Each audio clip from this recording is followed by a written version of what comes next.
See if we can get some better lighting here. Yeah, so like I said in the last video, she conquered him. This is where I had been. I went from this in my first marriage to this in my second marriage. This was my second marriage. My second wedding. My second wedding. I didn't love that man. And he had told me some things prior to that marriage where you should be able to see that you need to get out of it as fast as you can. I was brainwashed. See, look at it. Do I look like I was brainwashed? I was. That's what you call brainwashed. You can't tell. But see, those glasses, they were the glasses I had when I was with my first husband. I never was able to get them updated. But Deanna was wearing contacts. She'd stepped up in the world and she had gotten contacts. I had came out of this abusive marriage. And let's not forget that I also had to leave home at 17 because I had an abusive older sister who came down the steps and clogged me on the head with that screw I told you about in another video. If I haven't, I'll be talking about it soon enough. It was this abusive older sister. See that? Isn't she Miss Personality? And look at this picture. Isn't she something? She thinks she's so cute. That is where, this was around the time, right around the time when she was standing there in the kitchen, shaking the back of her hair. She was shaking her hair at me, like shaking your tail feathers. Like shaking your tail feathers in somebody's face. You ever get a chance to watch The Specialist?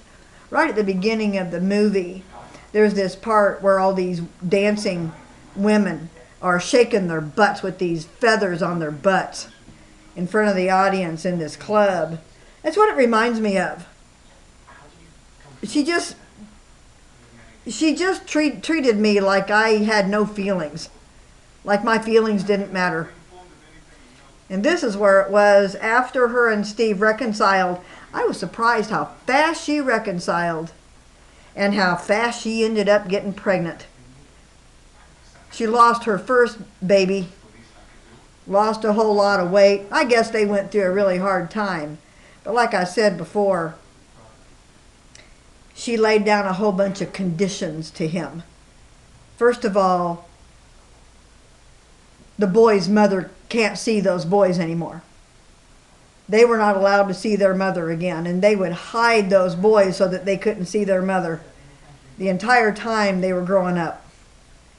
I always thought that was really, really messed up. So anyway, this is where Deanna's narcissism really kicked in. And I remember one time when I went over to her house, kind of bearing my heart here. I was living on Skid Row over there on Cottage in one of those apartments on Section 8. I had 2 children that had been sexually abused, and my mind was just closed off to important parts of it because you can only take so much. The mind is only going to let you think about so much to protect itself. So the whole time that my son was being sexually abused, my mind would not go there. It's also part of being brainwashed, but it's also the brain's defense so that you don't go over and murder somebody.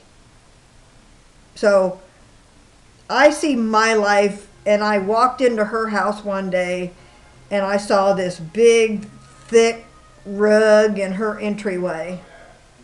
Beautiful, thick rug in her entryway. And I saw that she had all these beautiful, expensive little trinkets all over her house. You know, and then I went over later on and they had done some remodeling and they had fixed the basement and remodeled this and that, and they were going to sell their house, preparing it to sell, and they just had it all. Well, you know, here's what I'm getting at. One of Deanna's most famous lines to me was this.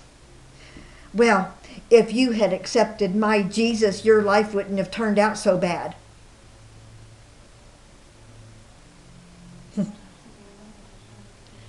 I don't know how many times she has thrown that in my face. Well, I have some news for you, Miss Cunt. Miss Cunt. There's nothing wrong with my life. My life has straightened itself out, and I am quite content and I'm quite happy because I got rid of religion completely. Religion no longer has a hold on me, and neither do you. And now I get to expose you. And I also get to expose the Jehovah's Witnesses. And I get to the source of the problem, the heart, the core of the problem, which was you, Deanna. It's always been you. You have always been the biggest source of problems in my life, and it all starts with your Jesus. Cramming your religion down my throat, making me think that I had to turn to God, to Jesus, to make things better in my life? No, it never did, never will, and I don't need it now. And I wish I could say I feel sorry for you, but I don't.